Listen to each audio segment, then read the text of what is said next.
a rich man's world. I have turned the soul of this beautiful land, but that beautiful.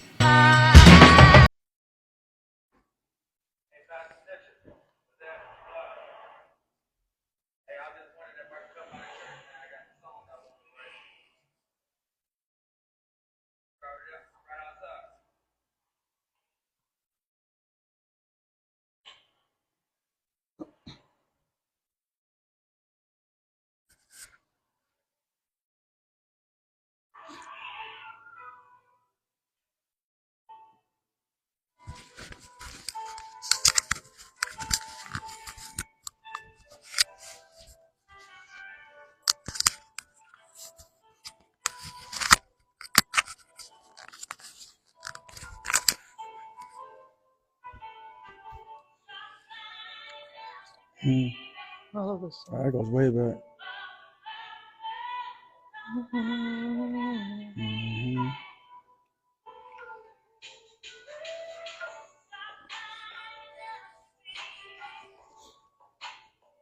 This takes me all the way back to when I used to have my little cassette player, and I'll be recording, making them little mixtapes. Yeah, he's making mixtapes too. Yeah.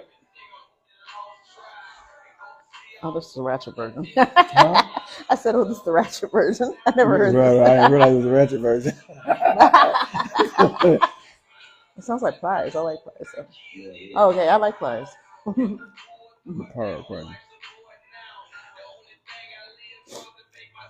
He's funny. I be following him on Instagram. He making life. It'd be so funny. But he be talking about real issues too. Yeah.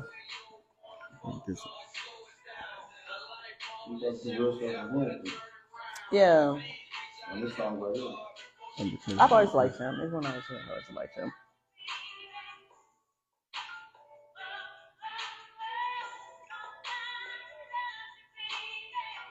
Oh.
Oh yeah, I did. Okay.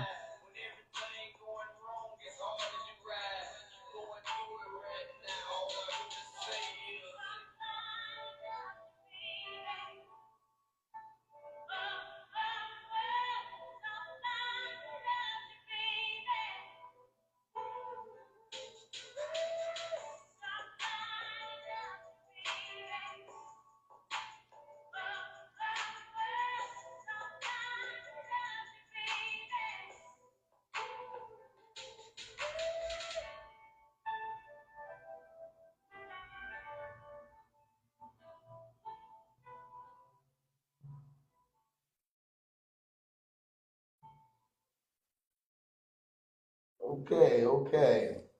Welcome to the We Us and Our Show. I am your host, Michael Phelps from the We Us and Our Show. As I always state, that We Us and Our community group is an educational group. We talk about problems as well as we talk about solutions. Um, and the reason why I want to elaborate on problems and solutions because I had many debates where people think that what you do, what they see you, and what they don't see what you do, they don't think you bring a solution. They always think you just talking about problems. You gotta remember, when it comes to us as a collective, there's not one issue that we can just solve. There's a tentacle. It's like an octopus. It's full of tentacles of issues. So when we talk about problems, it might not be a problem for all the other tentacles, but it could be a problem for one tentacle. So we got to kind of keep that in mind, that when we do talk about stuff, that's why we have different topics, and we talk about other different problems as we do talk about solutions to those other problems. But for each topic, they have their problems, and we talk about their solution. So I just want to make sure people understand that, because I had a big disagreement in one group that we were just talking about. Well, what are y'all doing for solutions? I hear all y'all talk about the problem, but we do talk. I mean, we always talk about the problem. We always talk about solution. We do give the solution. Just got to pay attention and hear, because we do talk about that too. And people and guests give us solutions as well. So as I say, I'm Michael Phelps from the We Us and Our community group. I'll let the Queen and the King introduce themselves. Sharice Gregory. Raymond Carlisle. Okay, can you get the topic? Yeah, I got it. Today's topic is just table talk. So we'll start with number one. Is change needed? And if so, or if not, why? Is change needed? Is change needed in our community? Absolutely. Anybody, do we feel like there's change that needs to be here? Because obviously, if we have disagreements about problems and solutions, that means that there's change is needed. Now, whether that change look like is that varies. I think change of mindsets and change of attitudes towards each other. I think that's one of the biggest changes that we must focus on. Because I think a lot of time mindsets remain the same. So it's like the definition of insanity is doing the same thing over and over, but expecting a different result. So I think that once we change the mindset, and I believe that we have to change what we eat, as far as what we accept in our minds, in our ears, and what we see with our eyes, and what we speak on. I think that would be the first common change that I would recommend. What do y'all think? You said is change needed. Yes, change is definitely needed because how we live in our communities and things like that. Obviously, it's not working for some people. So, and change is good. It's definitely needed. And I agree with the mindset and how we are towards each other is definitely a big one. And that also kind of starts with self. So we've talked about that before too. It all starts with us. We have to work on ourselves and deal with our own traumas and things, because otherwise we just spew it out into our community, which we see all the time. So that's a big one, and that's a tough one too, because sometimes it's hard to look in the mirror and look, and sometimes we don't always want to deal with our own mess. That's the hardest to deal with, or even accept that we have it, and then try to get help with it. Because once we're better, then we can have better coping skills to deal with issues instead of violence and cussing each other out and men against women and all those things. So I think we really need better coping skills, how to deal with the issues. Yes, I agree. What you think? Man, I mean, she hit it right on the head. I mean, you hit it, she hit it. I think the biggest part of it is mindset. Even when sometimes we have our final thoughts and always say, be the change you want to see. Yeah.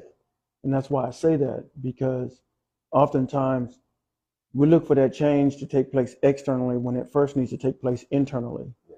And then once it takes place internally, then it comes to the outside and becomes external. And oftentimes, we're not quite as mature as we think we are. Yeah. Yeah. So, you know, by our own opinion, by our own standard, we're mature. But there's a lot of areas where we're deficient. And like you stated very well, and that is sometimes we don't want to face the fact that we're deficient in certain areas. And it's okay to be deficient in certain Right. areas, you know, because the issue is really not the deficiency. The issue is about what you're going to do about the deficiency. That's the issue. Yeah. You know, because we all got things that we can work on. Yes, definitely. Every last one of us at any Yes. given time, we got things that we can work on, things that we're good at, things we're not so good at. And the beautiful thing about collaboration, like we're doing right now, is that, and you know, even with the community, you know, with people who, you know, who call in and or you know, send messages in and, you know, be a part of the conversation. The beautiful thing is that we can all learn from each other. Yeah. So if there's an area of weakness that you might have while you're sitting here and you're listening, or you're sitting here and you know, and being a part of the conversation, there may be areas that somebody else may be able to glean from that and be able to apply in their lives, and then they're able to grow, Yes. even if it's just a little bit. Yeah. But, you know, in order for that to take place, when we talk about being a change that you want to see, you have to be willing to look introspectively within yourself and say, you know what, I do that. You know what, I do struggle with that. You know what, my kids struggle with that, or whatever the case may be. Oh, that's me. There's nothing wrong with saying that's you. You don't have to tell everybody. You don't have to tell the whole world it's you. Right. But you can just simply acknowledge within yourself that is you, and then start doing the necessary work on you. Because the thing is, once you start doing the necessary work on you, then other people are going to benefit. Definitely. So that's my take on it. And that's the seed that you plant in a good garden. You plant that seed of that change of mindset. That's a good seed is planted in good soil, and everybody's able to nurture from it. Everybody benefits from it, because one changed mindset from a criminal mindset to a devious mindset, from a perverted mindset, from a selfish mindset. You start to change from those things. Imagine how that affects people that only viewed you as that perverted, that ignorant, that outspoken, that you know, always detrimental when you're around. Mindset. They see that you change, you're more or less can impact other people's lives. Now Yes. people are able to see you differently. Yes. Now they're able to open up to you. Now Yes. they're able to come in harmony with you and Yes. bring you into the fold. Yeah. To help them change. So Right. that's what we talk about, mindsets too. Yeah. So what do you think? I feel like we all kind of are on the same page with that, because yeah, it definitely is important to look at your own flaws first, and because then, like you said, because we talked about the two, it starts at home. So if we all worked on ourselves and worked through our own individual issues, when we go out into the community around others, it's gonna spread out as well. Yeah. Instead of, you know, trying to fight with our brother or sister and cuss them out, we might handle it differently, which their response might be differently. Yeah. Or they might be like, hey, how come they're not doing this? Mhm. Not saying that's going to solve anything, but might Mhm. make somebody think first, like, Mhm. you know, how they approach things with people. Yeah, yeah. And it is easier for people to communicate. You know, when nobody wants to communicate with a hostile environment, Right. or a hostile person. You know, you're trying to find a common ground, or a common understanding, or mutual understanding, and the person is constantly hostile, or constantly negative, or constantly thinking they're always right. When nothing gets solved, nothing gets dissipated. Everything just keeps manifesting itself to greater and greater works of ignorance or division. And that's what's been happening in our community, because a lot of mindsets haven't changed, so it causes people to split and go in their own corners. And they think that's solving the problem. Like, oh, well, I just don't deal with them. No, that's not solving the problem. Mm-hmm. That is enhancing the problem from a different perspective. It might not be vital to it, but it's still a situation where nothing gets resolved. And so you don't come to the family picnics, you don't come to any of the outings, you don't come to the funeral, you don't come to whatever you don't do because of this hidden agenda, hidden anger that you have, or attitude that you will not face, that demon you won't face, always seems to surface at the moment when change is really actually needed. Yeah. Sometimes in those moments, I think it kind of is situational. Like sometimes you do have to kind of step back if you feel like you can't, if you're going to cause like chaos everywhere you go. if you can't like come to a resolve. Because to me, there's a time and place. My mom always said there's a time and place for everything. So if we're at a family reunion, that's not the place to be falling out with your cousin. That's the place to have fun and to fellowship. Even if I'm bumping heads with my cousin or whatever, I feel like that should be put at that time and moment. That should be put to the side, or maybe come to, hey, can I talk? Maybe that's not the time to talk to them and try to resolve them at that moment. But if we can come together at the table and eat, have fellowship with each other, and forget about our problems at that moment, and then maybe later on we're going, hey, when you get some free time, can we have a conversation? But like you said, when it's hostile, that's when people get, because then they're hostile, Or or say that you plan an event. You got a big family event you plan, and certain people gonna be there. Some people just don't. They gonna show up no matter what. I don't care how mad they are. They gonna show up, and they gonna show up, and they gonna have that attitude on their shoulder. Yeah. But we over there, we were just talking about, it's like skunks. People think that you don't see it, but you can sure smell it as soon as they walk in the room. Oh yeah, because it changes the energy changes the whole vibe. Like it's what I mean? And so sometimes what I mean by resolving, that means that if you know there's gonna be a family event and you want to participate in it, and you had you have a problem with one of your cousins or something, why not before the event? Way before the event. Try to resolve it, reconciling, and say, you know what, we're going to this event. I know you're going to be there. I'm going to be there. If we can't resolve it, okay, I know we can still be cordial. We can still participate. We don't have to let everybody know what we having these issues with each other. Some type of mutual understanding. Okay. I believe that people can do that at least, or try to do that. Or if you do come, don't make it so obvious. Yeah. That's my different mindset. Not making it so obvious. You can still pay and keep it going. Yeah. There's people I don't like on the streets, and I run into them in the grocery store somewhere. I don't like them, but I say, hey, keep it pushing. Hey, I ain't got no conflict. I ain't got no conflict with you, and I hope you don't got no conflict with me. Hey, I want you to go home and see your kids. I want to go home and see mine. That's how you change your mindset too. Learning how to overlook certain things, or go into an environment and still keep peace.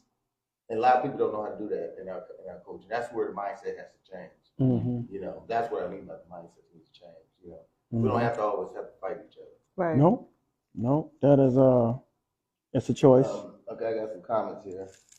A selfish mindset wants to get an individual far in life. Won't get an individual far in life. My brother Mississippi said that. He said, division is weakness, but if we could reach a common ground in the community amongst ourselves, it would be love and unity. Some of these elements come from jealousy and envy, and in fact, a person who wants to be right all the time and can't be enlightened. That was a good comment. Yes. Yeah, there's a good one. Yeah. That is true. A lot of it is jealousy, and there's a lot of that. That's when you talk about jealousy, you're talking about a person's inadequacy within themselves. It's they sometimes people enter a room or they enter an environment where they assume that everybody's jealous of them, or yes, I'm glad you brought that up. Yes, you see what I mean? And it's not that people are jealous of you. It's your interpretation.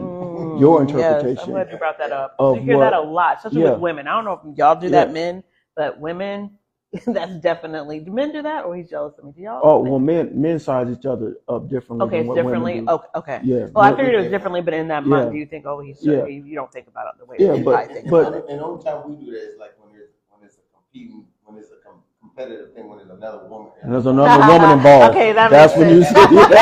Okay, that makes sense. But they do it, some men do it subtle and some men do it. Okay, yeah. There's a woman that makes sense. They let you wait till you go in. It's a competition. Yes. Okay, they're trying to outdo you. Right. Okay, that makes sense. Like I got this show off. Yeah, they're like that makes sense. Yeah, what you put that loser for when you can have it? But like yes. Shoes, so now you want to prove that what about like in a work environment? Do men? Oh yeah.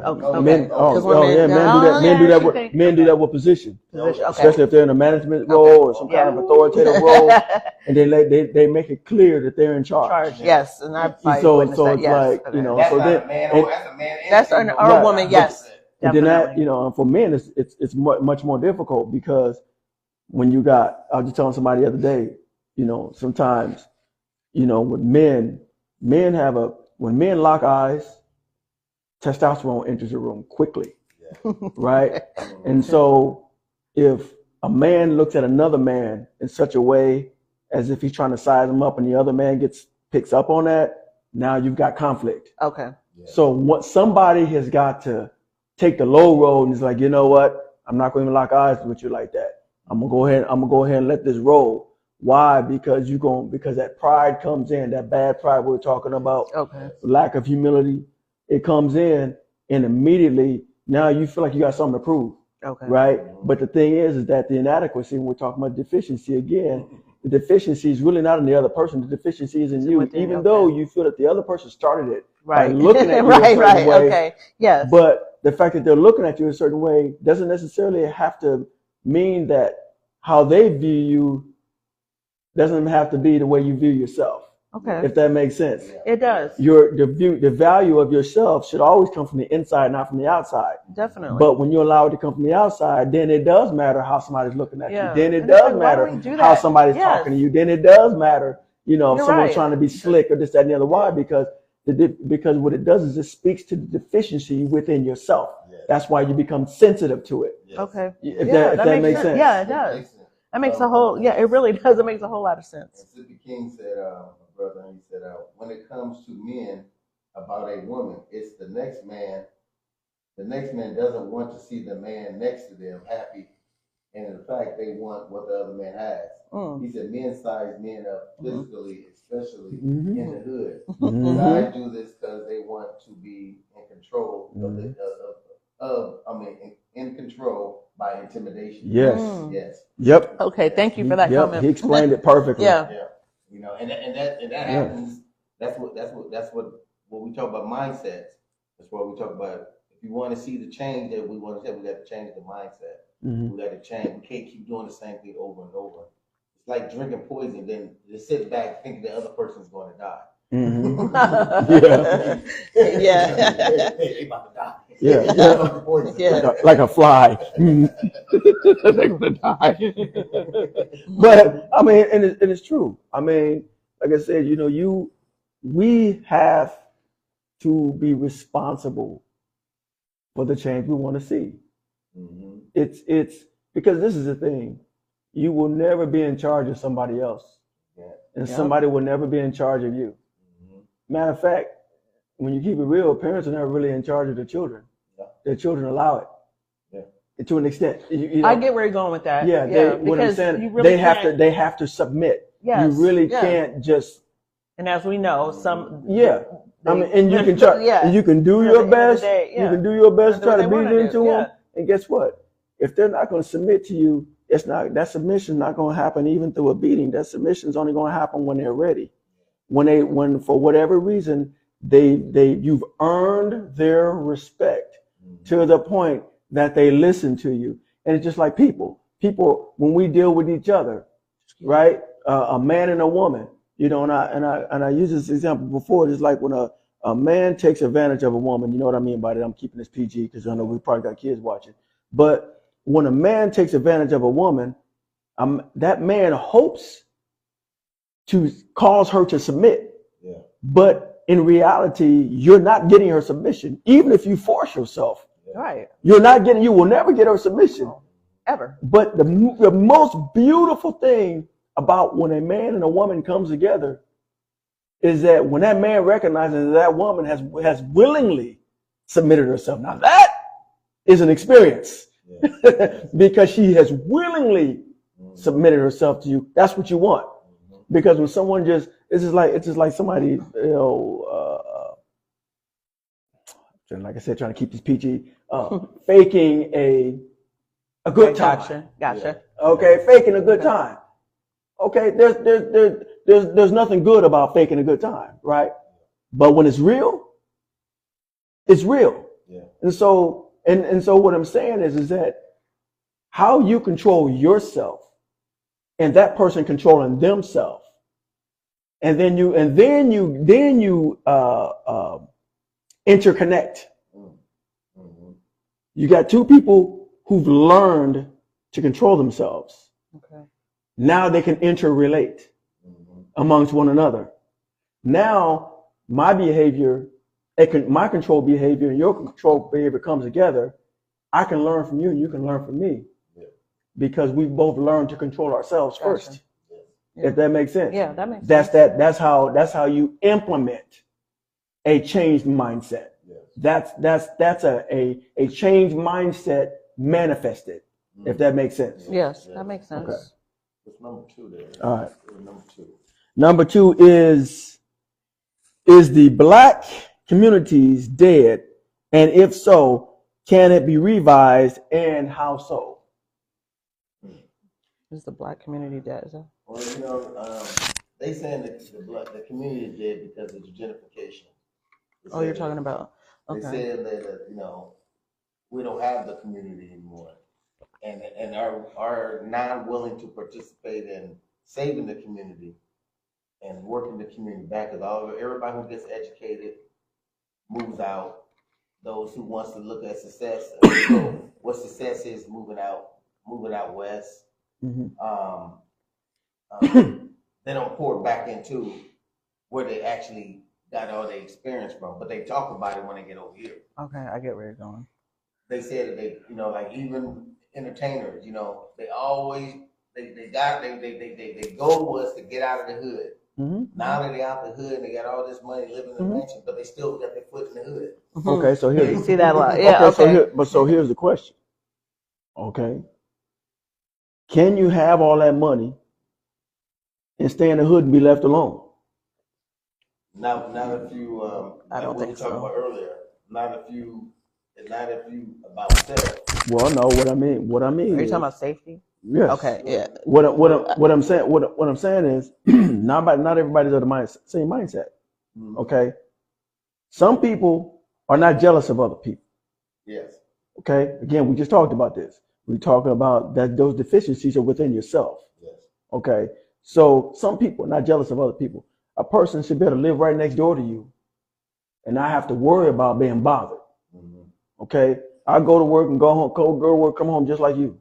Right? Mm-hmm. Should I have to worry about me going to work and you coming in my back door, coming in my window, whatever the case may be, because you know I'm not home because you've been watching me all week. Yes. You see what I mean? Mm-hmm. So what I'm saying is that I believe that it's that people don't want to deal with. Okay, yeah. You see what I mean? Yeah. Not so much that they want to get out the hood and think that they're better than people, but more so like, look, the drama. It's like even when you try to have a conversation with a next door neighbor about just keeping their kids off your lawn.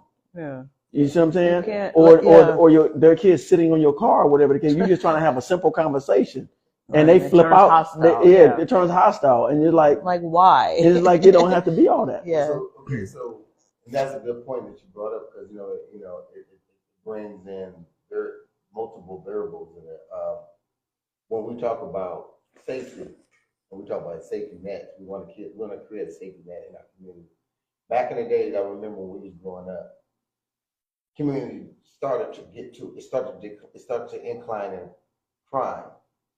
The community came together and said, you know what, we're going to start a neighborhood watch. So the community got involved.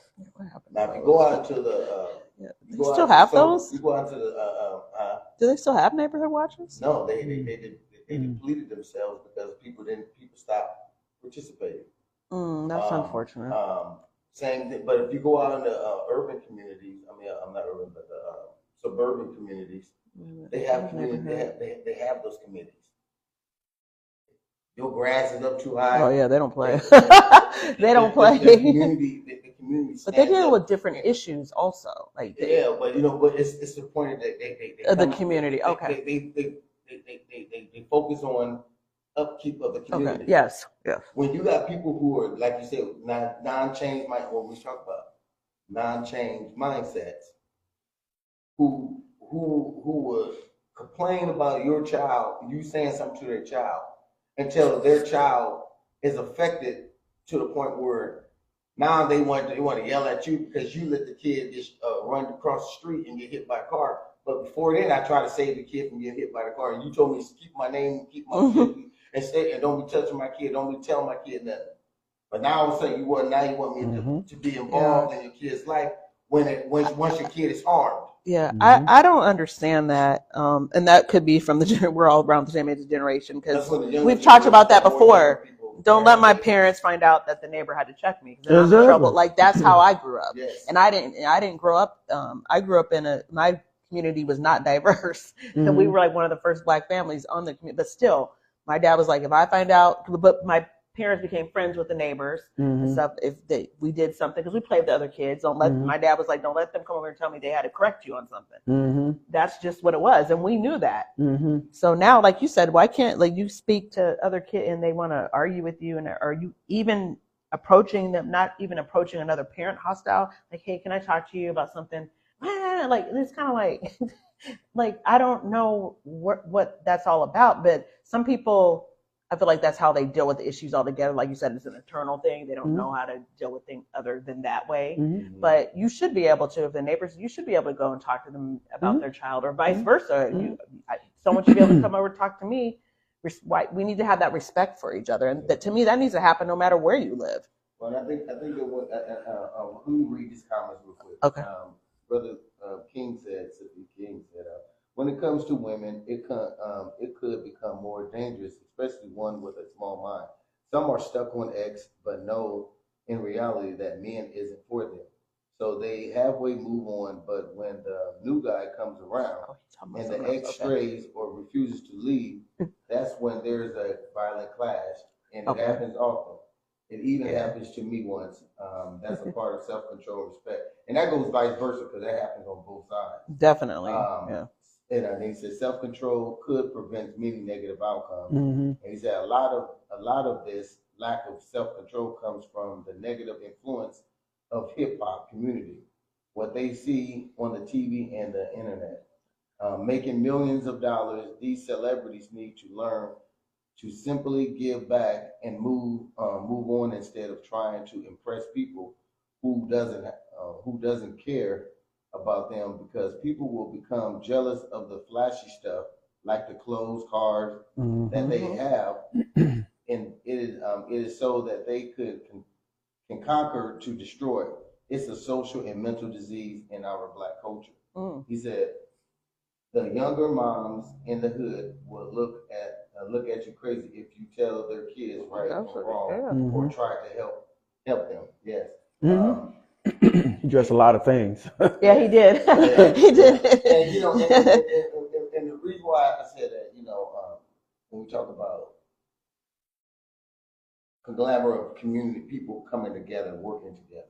Now, is it easy to move and to go to a prefab community that the safety, there's all that stuff over there? That ain't easy either. Because it's hard, but because they don't always accept you. They be like, "Oh, these Black people done moved." It goes so sometimes we don't realize that, and I just think that one of the things that I do believe that I don't think we was taught in our community enough of servitude. I don't think we was taught how to serve one another properly, especially when I say serve. I mean, it's like, okay, if we have a conflict, I got to understand I still have to serve you, no matter if that conflict still is that conflict is there. We still have a service. We still have a job to do amongst each other. I shouldn't have, just because you have a disagreement, or I dislike something you said or did, that doesn't stop me from serving in the community. So if I see your kids hungry and I'm growing tamales and watermelons and stuff like that, and I see the kids hungry and I got food over here, why would I take it out on the kids because I'm having an issue with you as a parent? Yeah. As an adult. That's one of some of the things that we have to change when we talk about mindsets from. But then sometimes what you run into even with that is you want to do for the kids, because some people do understand that. Some people do understand that, look, just because I got an issue with you doesn't mean I got an issue with the kids, right? Yeah. So then that parent is like, I'm going to stand up here and feed my child. I'm going to stand up here trying to outdo me. That's pride. We don't need your, we don't need your, pity, blah, blah, blah. It's like, that's that pride. That's that lack of humility, pride that rises up, and it ruins relationship. It's like cancer. It eats away at anything that it touches. Yes. And so when you talk about an eroded community, you're talking about things that by the time you see someone's attitude, the attitude is only the tip of the iceberg. The iceberg is the true iceberg. The majority, they say the majority of an iceberg is not what you see that's above the water. The body of the iceberg sits down below the water, which is much more massive. And so what I'm talking about is, by the time a person acts out, that's only the tip of the attitude that's below. Gotcha. You see what I'm saying? Yeah. And so this is like what you're receiving from that person is something that has been nurtured for a long time. You see what I mean? And so it's like, and you could try to reason with that person. You can try and say, hey, no, no harm, no foul. Hey, I just saw that they were hungry. Hey, they came over, they were with my kids. They sit at home and invited them to stay, or I gave them something to eat, whatever the case may be. Blah, blah. And some people are just not hearing that. Nope. Why? We're right back to that deficiency. They're deficient within themselves because of what it is they feel like they can provide, or what it is they feel like they can do, what it is they feel like they haven't achieved, what it is they feel like they don't own. Whatever the case may be, you see, whether you want to, if you want to give their kid a gift, if you go to buy your kid something, because that's how it used to be. When we would go out, we happened to be over, so whoever's house we were over, if they got something for their child, they bought something for you too. It wasn't they just bought for their child, they bought for you too. But that's how. But they didn't buy it, they waited. Yes. Yes, that's exactly they said how okay. Yes. So, but now. It's like, me buying my child because you feel some kind of way that they came home with something that you couldn't provide for them or didn't provide them or whatever the case may be. But it's not that was that person's intention. But now you have an attitude with them, because you believe your thought about, now you feel some kind of way. Now you acting out on how you feel about what you thought the person's intentions were, and you never even had a conversation with them. Yeah, because like we used to, kids always like popsicles in summertime. Yeah. So we'd go, and my mom would be like, make sure here she'd give us a bunch. She'd be like, this is for the other kids too. They're gonna, because we all play together. Yeah. You don't eat in front of other people. Exactly. Other kids, what my mom would always say. And my mom, it's popsicles. They don't and the kids would come get the popsicles, and then they come over. My dad would be like, why are these kids coming here asking for popsicles? Yeah. My mom told him why, and then he'd shut up. He'd be like, okay. When that started to change, I noticed that, just my regulation, it started to change from the younger generation, when the mothers and fathers were having babies at a younger age. Because when our grandparents, our aunts, great aunts, and stuff like that, they had a different mindset than from the next generation. The other ones that's coming up, having kids at 15 years old, their mindset was totally different. So I think that's when it started actually changing, because we had babies raising babies. Yeah, I feel like that's part of it. Our grandparents were the same way. Yeah. They were babies raising babies. I was just going to say. Our grandparents were 13, 14, 15 years old and having kids. They had 9, 10, 11, 12, 14 of them. I think it's your experience, because, a lot of us, I was a teen mom, and I just did what I saw my mother do. So I did, and I'm not knocking him, but I did have a good example. So my mom, even though I was a young parent, and no, I didn't do everything right. Yes, I screwed up 1,000 times, but my foundation was there. Like my son, and then I was, when I first moved into my first apartment, there were other young mothers and other, young people there. And so when I was sending my son out to play, I'd be, here's some for everybody else, because that's what I saw my mom do. But I also understand everyone has different backgrounds, where they come from and stuff. But yeah, some of the mindsets are definitely different. I feel like I probably was a little bit, my mindset wasn't like perfect, but certain things that I did instill, that I saw, that I picked up on, that I saw my mom do, I tried to do. But the serving, my parents were servers, so I feel like I got that from them, because I'm still like that. If I see, I'm going to help. But you're right. I've tried to help someone before and gotten somebody's kids before and gotten yelled at or cussed out for that. And it's like, dang, I was just trying to, but I had to, at first I got offended, but I like the way you broke that down, because when I thought about it later, I realized it wasn't really about me.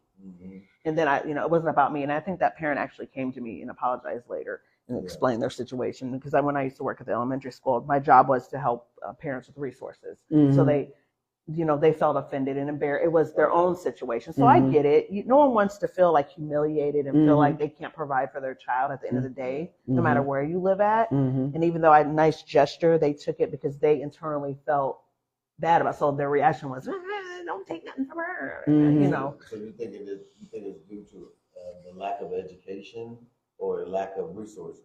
No, people they get offended by. I mean, it's a combination of things. They feel really, guilty. You can be deficient in a number of areas. I want the audience to yeah. So what? What we're why we say this, because this is a solution to our problem. So like I said, people can be deficient in a multitude of areas in their life. They can be proficient in a multitude of areas in their life.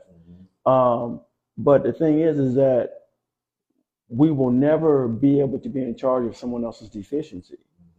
So, in other words, what am I saying? I'm saying that when a person recognizes that they're deficient in an area, then here comes the question: how much does that deficiency that the area of deficiency that you're deficient in mean to you to make the necessary changes so that you're no longer deficient in that area? If that makes sense. This is what I used to tell young people. I said, if someone's going to be prejudiced against you, or someone's going to be racist against you, okay, don't give them an excuse. Okay, and what I mean by that is you make them earn it. You make them earn being discriminatory. You make them earn being racist. I will never open a door and give you a reason to prove you right. You see what I mean? Like that, because if I prove you right, then now that onus is on me. Yes. But if I prove you wrong, now the onus is on you, because now you got to do your homework. You got to work that much harder to be who you say you want to be. So what am I talking about, to be a little bit more specific? Like if I have a record, okay, if I want to get somewhere in life, if I want to go here, go there, whatever the case may be, whatever I want to do, right? And if I have a record, now everybody makes mistakes, right? No matter who you are, you make mistakes, you bounce back, right? Right. But now, after having made a mistake, I go and I make another mistake, and I add on to keep making those mistakes. Okay, now it's become a habit. Right. Right. So now I'm mad at my friends because they've learned from me, from the mistakes that I've made, and they're like, I'm not making that mistake. Right. So what they've chosen to do is to take their life and the things that was part of their life. In other words, what they learned, their experiences, their values, everything that contributed to that, and they use it to catapult themselves forward.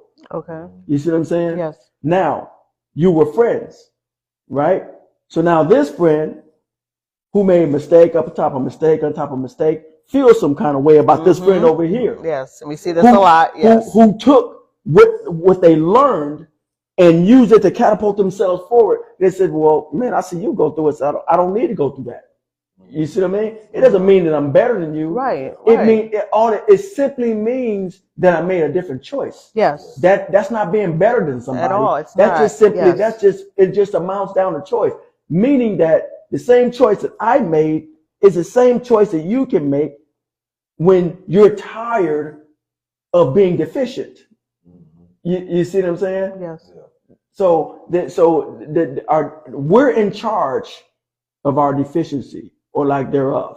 We're in charge of that. Yeah. Can't nobody else do that for us. That's right. Something we have to do for ourselves. Yeah. Definitely. If that makes sense. Yeah, that makes a lot of sense. And I think that sometimes people don't look at, as psychologists say, it's called looking glass self.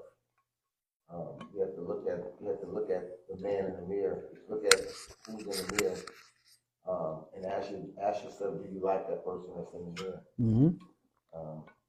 But that takes awareness. You right. have to be aware that that you don't like something about yourself. And a lot of times people they numb themselves by medicating on substances, so they can't focus on those areas in their life.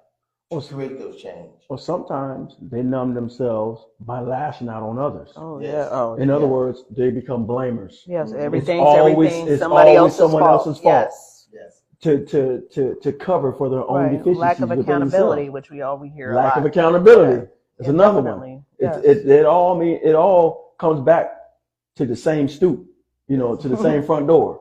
That You example know? you used was a good example because that happens all the time. Oh, you think you're better than, like, no, like you said, I made a different choice. Right. And that's a personal, that's nobody else can, and it's hard to do, especially, we see it with teenagers when they get the peer pressure to do wrong Mhm. and all this stuff. And then when you don't, then there's a pressure to make you feel some kind of way because you're not doing the wrong thing. Right. So then you cave to doing something wrong, which is, because you want to fit in. And then years later, you're like, that was stupid. All because because I wanted to, because that's more important because you don't think about that when you're a teenager, Exactly. of course. Some don't. Some are very focused and they have a plan, but some don't. Some kind of struggle, which that's okay. They're growing up. You're going to learn. Like you said, you're going to make a mistake. Right. And as long as you learn from it and move forward, that's good. But I think that's, because that's something that like they didn't learn from their mistakes. They just kept doing it. Right. And then they look down the other person because maybe they struggled with learning from their mistakes. Mhm. And some people do struggle with that. They don't know how to. Well, and the thing when it comes to learning, I was reading this book. It's called what's it called? Man. I know the author is Hortense Legetel, and the name of the book, I think I got it here. No, that's not it. It's called The Unlocked Leader. That's what it's called. The Unlocked Leader. And the book talks about mind traps. Okay, how to get free from mind traps. So it used the story of a little boy who was going through life trying to find this trail that his grandmother talked about called the rose, the rose trail. Okay, bed of roses. He kept coming across all these different people. He came across a magician and he came across different people. Kind of like a little red Yeah. Riding Hood. So anyway, when he finally reached a point where he was ready to change, he came to a bridge, or what we call a fork in the road. Okay. We had to make a decision, right? So he made a decision. He decided, okay, I'm going to cross the bridge. Okay, I was afraid to cross the bridge, but you know what? I'm going to cross the bridge, right? So then the snake shows up. The snake's name was Yes But. Okay, Yes But. Yes But the snake.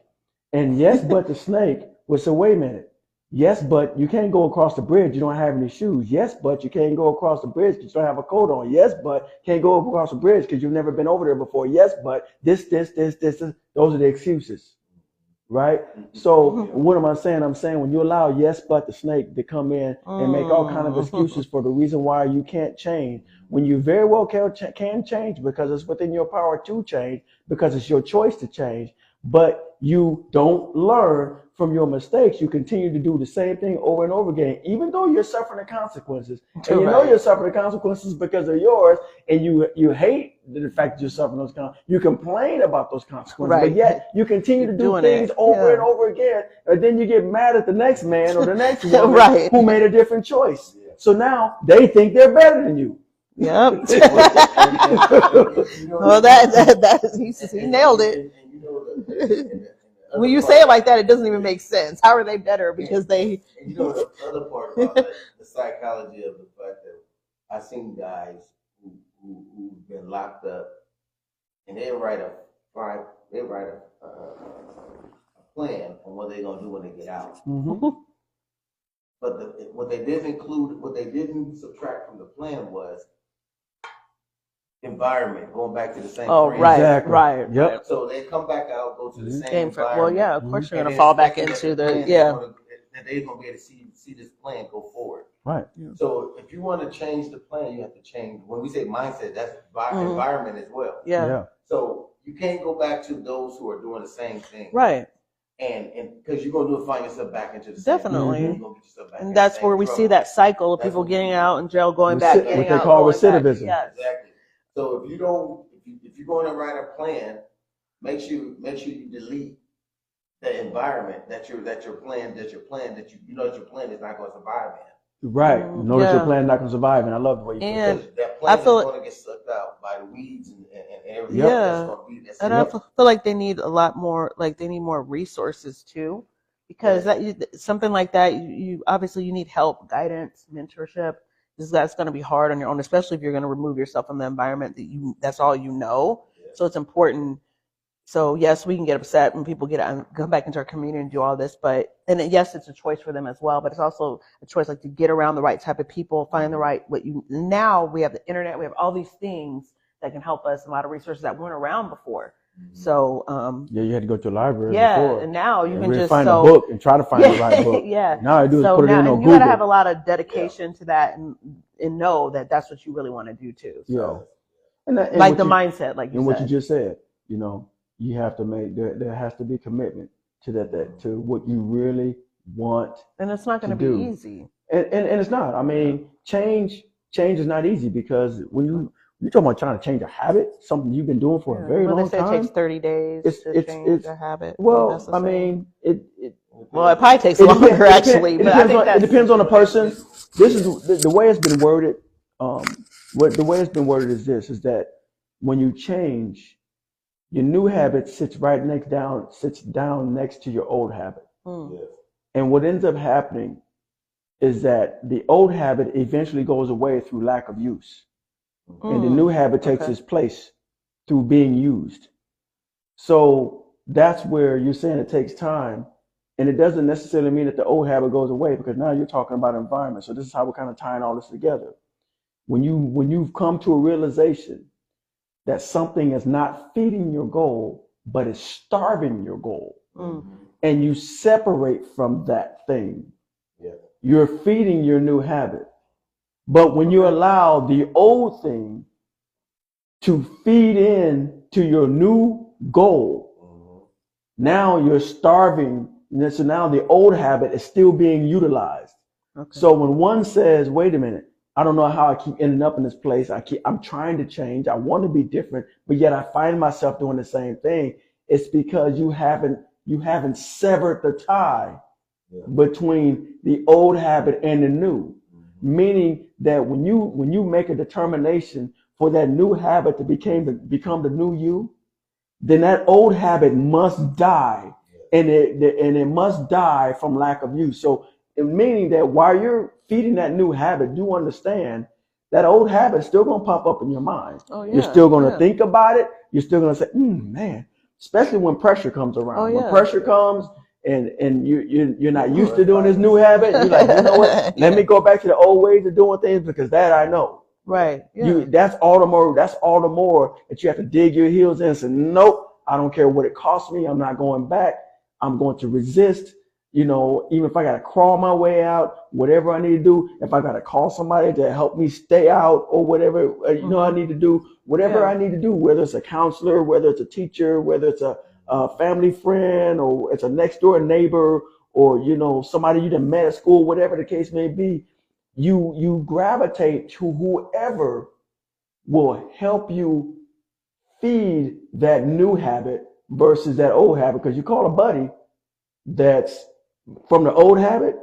Well, now you just reinforced the old habit. First you were just thinking about it. Right. Now you walking with it. Yeah. If that makes sense. I mean, that's what's going to happen. It's kind of like the old native proverb about the two wolves.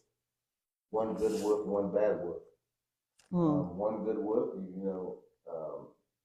you have to feed it eats from. You have to feed it all the things that you know that you want to change in your life, the good things, and all the things. And the bad wolf is going to eat all the negative things and all that.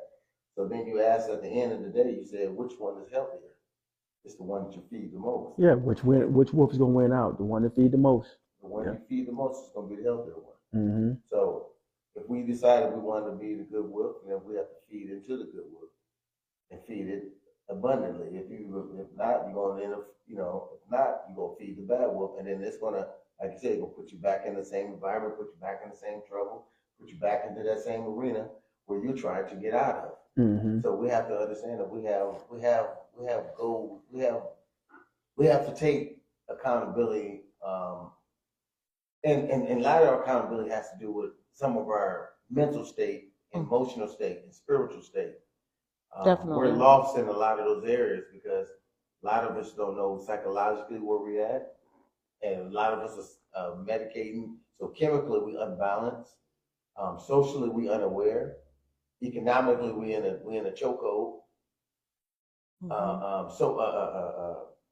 Mental, we just in a dissolute state. So until we can get to those understanding of how to navigate through that wooded areas of those things and tap in to try to heal in those areas, we're gonna constantly keep going. We're gonna constantly see what we're seeing in our community. In our community, it ain't, you got a lot of lights, but you don't see nothing. That takes us to the next question, what you're saying right now. So I want them to remember what you just said as we go into number 3. It says, should we give up on hope? And where did our faith go? Okay. And like I said, that was a perfect time. I wanted to chime in and just kind of hurry up and grab a hold of that, because it's you were just speaking on it. Faith is something that you don't see, but yet it's present.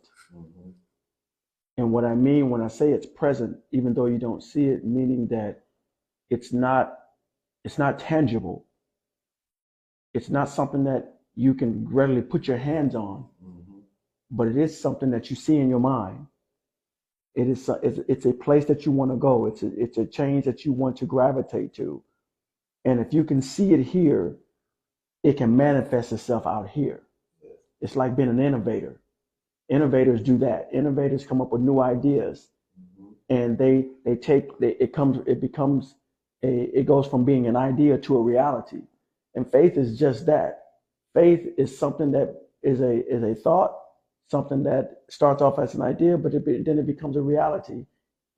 But you have to push, almost like a woman giving birth. And we only got one woman here that will know about that. But yes, I know. but it's like a woman giving birth. You have to push that thing out, and there's going to be some pain. There's going to be, there's going to be contractions. There's going to be, there's someone who's going to be guiding you and saying, okay, all right, here comes another one. When you feel that contraction, I need you to push. Right. And because that's how hard it is to change. That's hard. And that's how hard it is to see that. That's how hard it is to see something different. Most people don't want to push on the contractions. Okay. Yeah. Either they're pushing at the wrong time. Yeah, because that's when it hurts. Where there's no contraction. Yeah. Yeah. Or when the contraction comes, they're in so much pain that they refuse to push. It hurts so bad, I can't push. Yeah, I can't. Yeah. Not that you can't. I'm flashback. Right. And someone has to encourage you. No. This is the time. This is the time to push. You have to push through. You got to push through the pain. Yes. And so pushing through the pain of change, that's how faith is achieved. So no, faith hasn't been lost. Faith has been let go of. Yeah. If that makes sense. Yes. And I want to, when you were saying that, it made me start looking at an architect. Architect has an ideal. Someone comes to his office, they give him an idea what they want for a building. The architect sees it in his head as they speak it. So then as a person leaves, the architect starts putting it on a piece of paper. And he has to put down the footings, the foundation, he has to build the walls, he has to, and the foundation and the footings depend on how high the building is going to be. So then he has to decide how tall the building will be. So he has to see how thick the footings got to be and how thick the foundation is going to be. So he's got a lot of work there to do. But now after he gets the drawing all put together, now you got to have crews. Each crew has to come in and do a certain job. This is what we have to do in the community. Yes. We got to understand that what we're dealing with right now is heavy, and we're gonna need everybody to understand. We need deep footings because we can't keep building on the surface because every time the wind blows, it's like we just keep falling over. 100%. So we have to build deep. We have to get our footings down deep, and we have to have the right amount of foundation before we start building back up again. Then we got to start calling in certain people in that have skill sets. Right. Yeah. You're a carpenter, you're a drywaller, he's a plumber, he's an electrician, he's HVAC. So all these people have to come together. Then you got the inspectors, and then you got fire alarm, you got fire departments, you got all these people coming in on top of each other, trying to accomplish a goal. Right. And that's what we have to do as people. And guess what? It's chaotic when they're doing it, at the time they're doing it. But guess what? As you start to see the building grow, you see less complication. Well, it's when that's a great analogy that you used. And really what you're talking about, that's where communication becomes key. Okay. And consistency And consistent. Commitment. Yes. When you start communicating with one another, you got the plumbers talking to the electricians. It's okay, I need to be in on this day and I need to get this done. Okay, I need to be in on this day and I need to get this done. Well, wait a minute, I got to do this first, because if I don't do this first, then you want to be able to do that, or this is going to interfere with that. That's where it becomes important. And the reason why I'm saying this is because a big problem with our community is lack of listening to one another. Yes. Where there's communication, oftentimes we assume that we know the truth when it's a lie.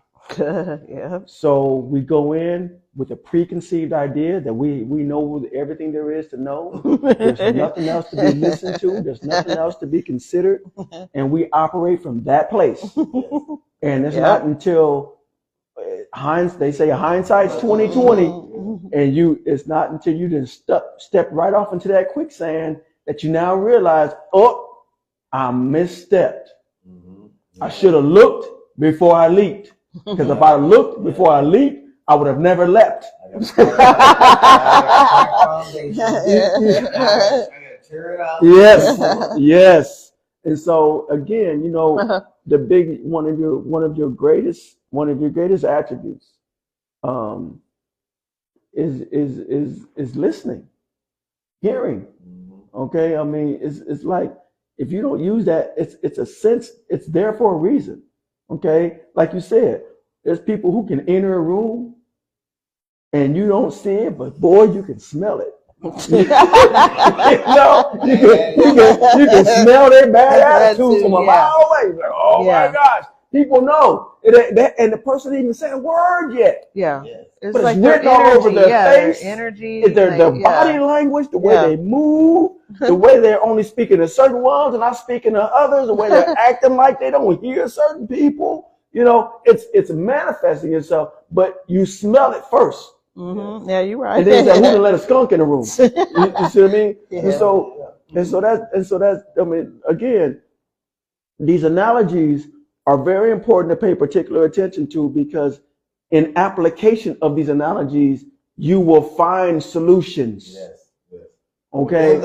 Within the problem, there's the solution. Yes. So if you said in the problem, we don't communicate, then what's the solution? Communicate.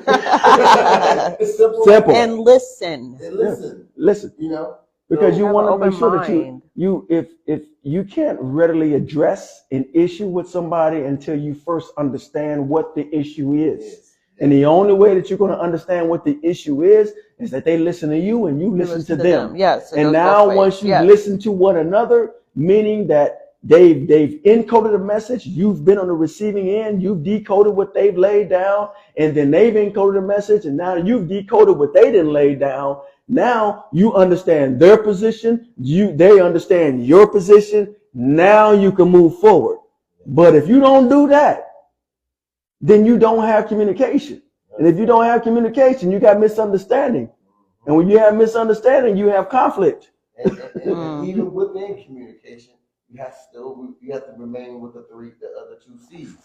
There has to still remain consistency. Yeah. And it has to be commitment. Yes. You have to be committed to learn other people. Yeah. You have to be consistent on understanding that other people is not going to be the same as you. Right. Yes. And guess what that is? And guess what? That's a bigger C towers over all that. That's character. Mm-hmm. Yes. Because your character is going to define who you are to know who you are. Mm-hmm. So sometimes we forget about that. Mm-hmm. When you walk in the room, who walks in first? Your character. Mm-hmm. Because what you are is what people going to project you as. Mm-hmm. So if you want people to see you differently, change the trajectory. What you acting like, or what you being like.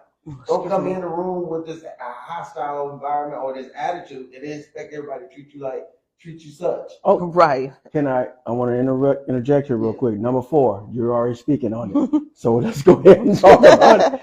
What should our future look like moving forward? Continue. It has to be a thing where we talked about, we gave a good analogy. I don't know if you've seen that when we talk about the ants and the bees. One thing about the ants and the bees, they have no tolerance for lazy workers. They will eat. That's true. They will kill that lazy one off. Yeah. And feed it to their larvae. Yeah, that's true. And it's no joke. I'm talking about that, and that's their code of conduct, and that's their code of ethics. Because everybody has a job. Yeah. And they don't have time. They when they clock into this world, they know that they only got a short time to live. So they on a mission. Mm-hmm. And their mission is survival. Mm-hmm. Even if the ones today is going to die tomorrow, their goal is to provide for the next generation. That's their goal. That's their aim. That's their mission. Mm-hmm. I don't care if they got a line going across here and you get in that path, they're gonna come at you Mm-hmm. and they're gonna defend themselves. Or they're gonna walk over you. They're gonna walk over you, around, under you, around you, up, above you. They're gonna do something. Yeah, if you've ever tried to deter an ant, and I've done it, so I know. Yeah. It's no matter what you do, they That's get true. right back on their path. Yeah, You try to turn them around, they'll turn right back around and find their path. You try to turn them over, they're gonna turn right back over on their feet and go find their path. You try to flick them across the room, they're gonna make their way back. I mean, I like that analogy because the ant is so little. Like it's like they just be determined. They be. But you know what? They don't play. You know what? How they live? They live by pheromones. Yeah, the pheromones. That's So how they get back. Okay, yeah. Oh, I forgot about that. Okay. Yeah. That's why they can go back Yeah. on track. Okay. Yeah. I forgot about that. See, we have the same pheromone, but our pheromone is called intuition. Mm-hmm. We know if we know to get to point A to point B, that's the intuition because we got memory. Theirs is led by scent trails. Mm-hmm. Mm-hmm. So, and even the elephants, a lot of people don't know this. Do you know all the animals in the wild, in the Sahara jungle desert follow the elephant? The elephant has the sense of to know when rain is coming, far away. So the zebras or gazelle, they follow the elephants. Mm. They the one leading them back over to green pasture after they ate up all this over here. So they know where the water is. They know where the water source is. Okay, I didn't know that. And they say elephants got the best memory there is. I knew about that, but the memory. So when you think about that, I like that analogy as well. When you think about that, again, so do the elephants think they're better than everybody? or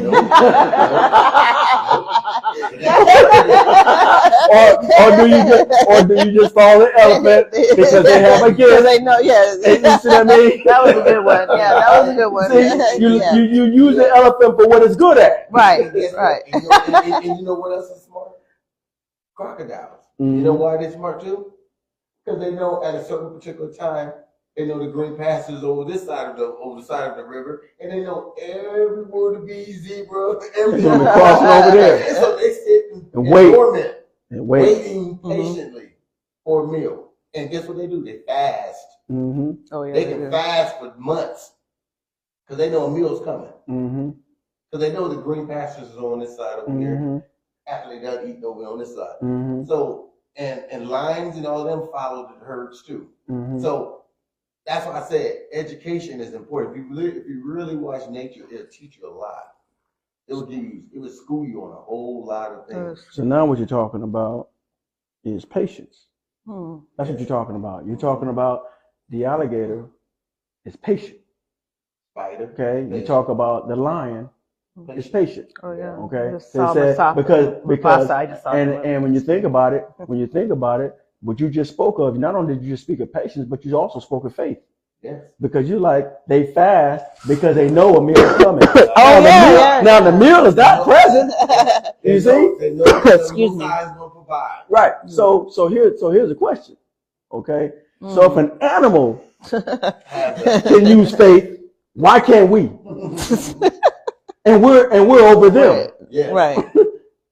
You see, But are we really? They apparently have more sense than we. But you see the point? Yeah. You know, and that these are the things that we have to consider. It's just like I said, you know, you've got to stop. We have got to stop listening to yes, but the snake. You see me? I know. That's like.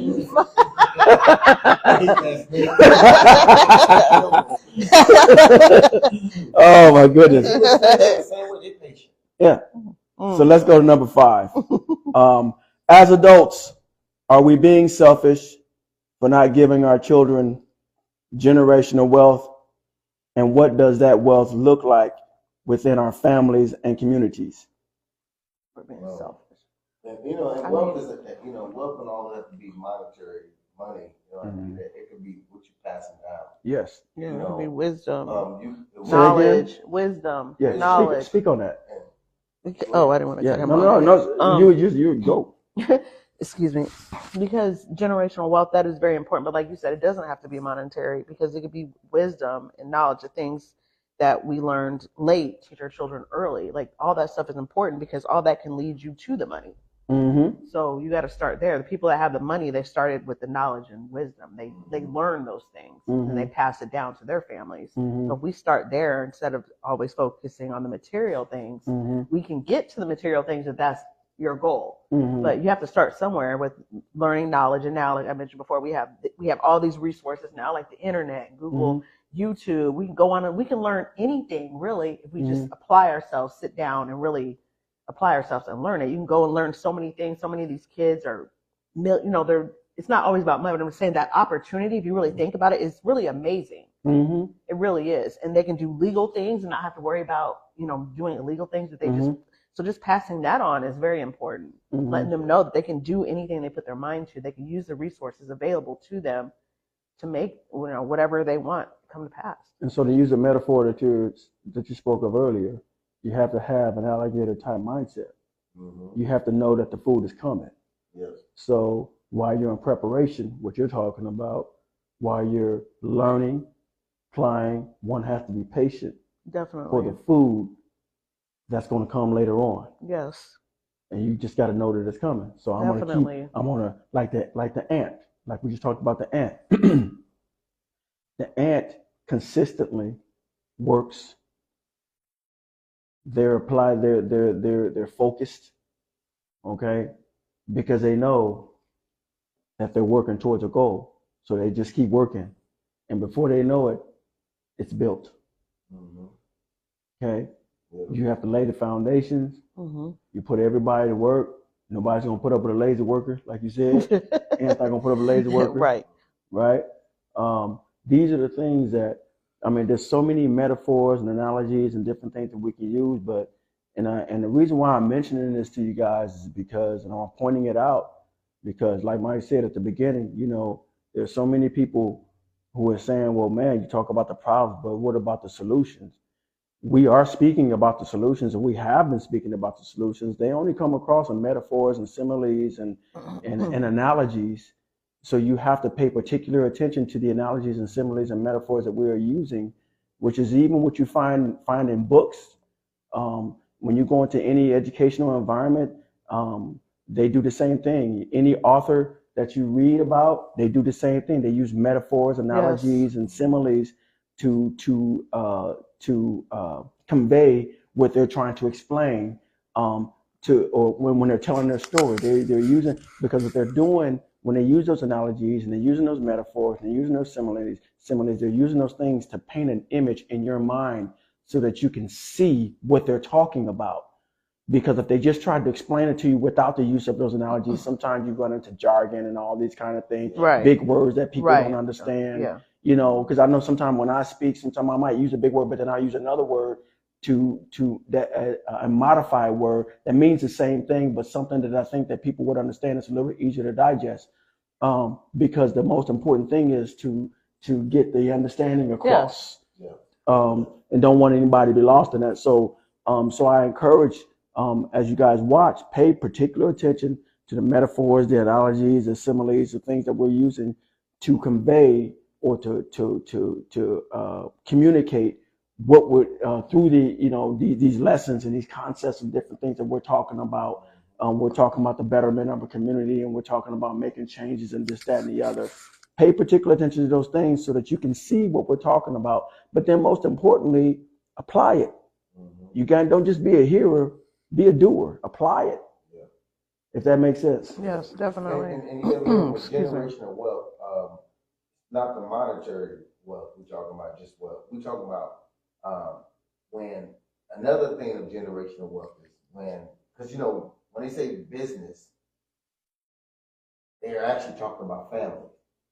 Because once you have a good solid family, you have a solid family structure. How the family structure is designed and respected. Excuse me. We say design and respected. My grandpa we call him the hierarchy. Then it goes down to my father and my mother. Right. Then it goes down to my aunties, uncles, and all that. Right. And see, everybody has a position. Right.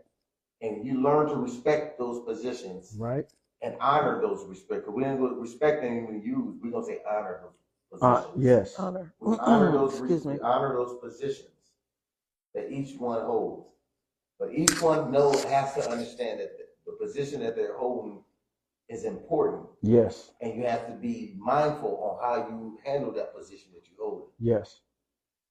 Because you're going to influence the next generation. Yes. Right. So the wealth in that, to go back to the wealth part, the wealth in that is honoring your position. Yes. So that when the child is able to see what is going on, they're able to produce the same behavior. Yes.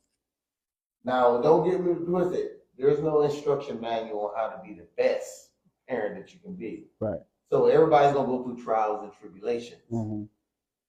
You can be the best stand-up parent that you might think that you are, and you can still warp the child in some area, because there might be something might miss. You might have a misfire or a misfire on something, on how you deliver certain information or how you handle certain things. Or yeah, I mean it happens. And it happens a lot. Yeah, I mean. And I'm not saying that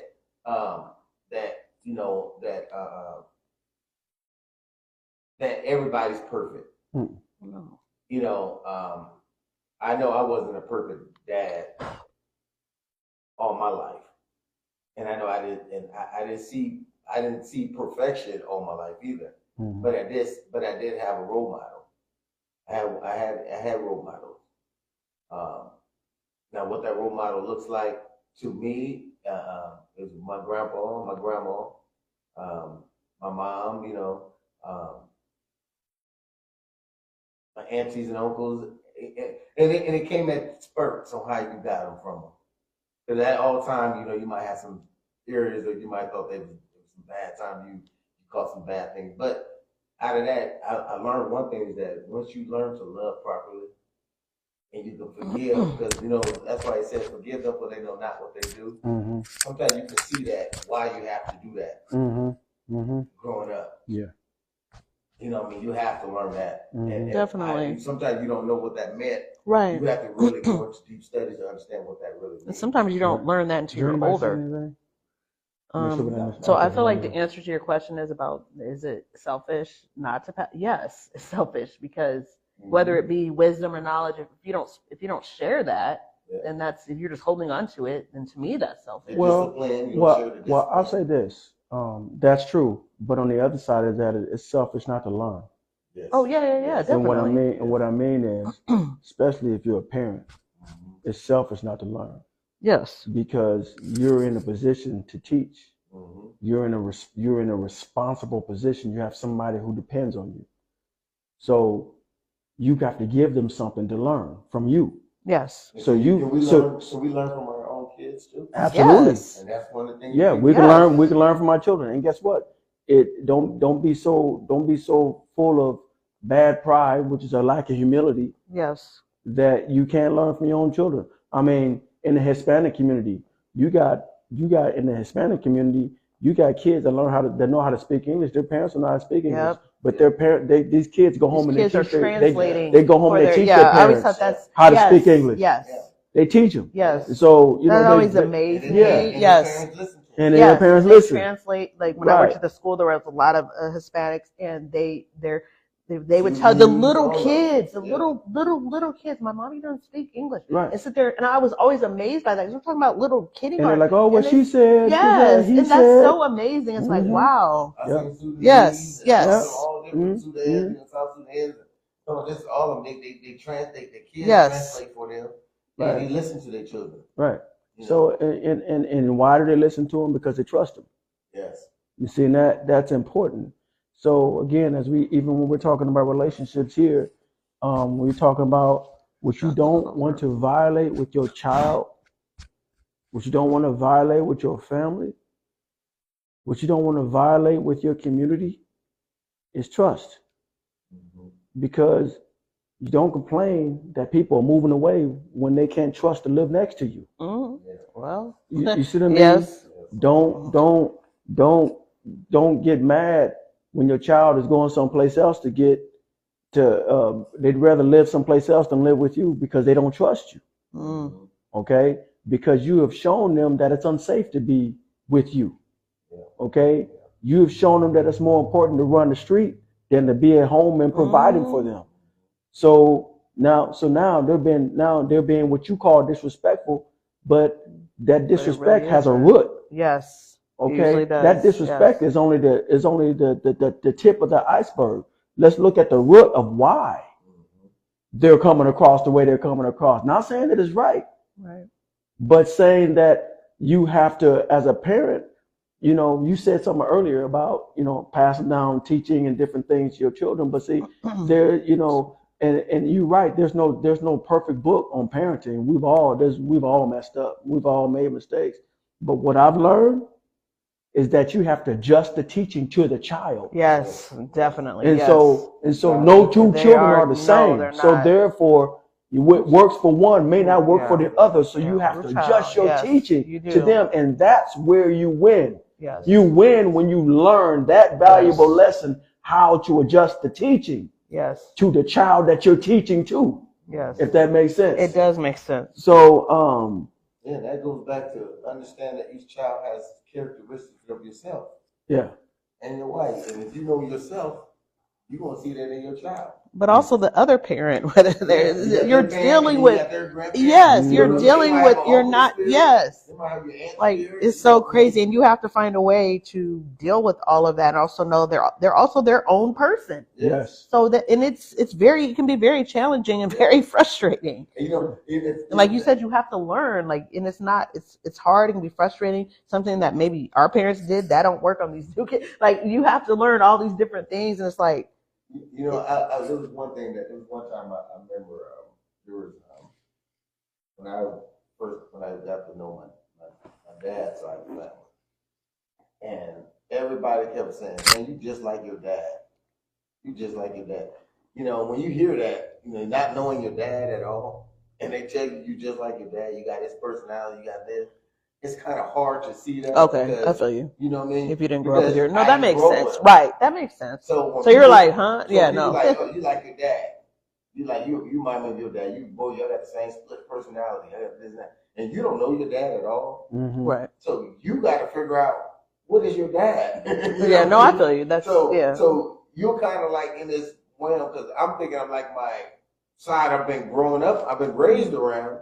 Right. But they said that, because I remember my grandpa said to me one day, he said, the reason why I keep you busy and keep you working, because I used to always get mad, he used to make me do all the work and not Kenny. Mm-hmm.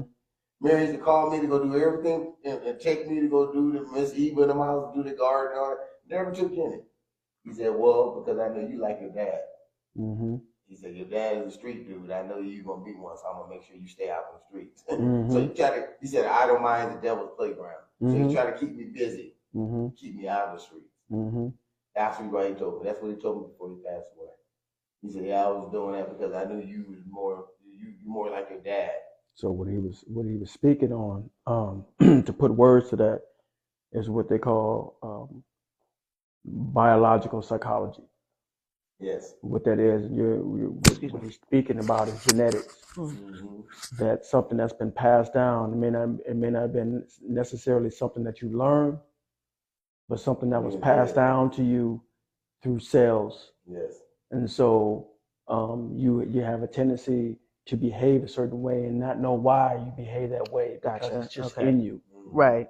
Yes. So and that's where a lot of people. That's where a lot of mothers get frustrated. Yeah, it's called genetic. It's called genetic. It's called genetic expression. You know, you like your dad. But the right. kids, kids don't know. They don't know that. Yeah. They're mad because you're throwing it at them. Right. So and that's not their intention. We're like, well, how am I acting like my dad? How am I acting like my dad? And they don't know. Yeah, because they don't know what you see. Yeah. They don't see what you see because and it's not their fault. No, it's not their fault. That this was passed down to them biologically. Right. Yes.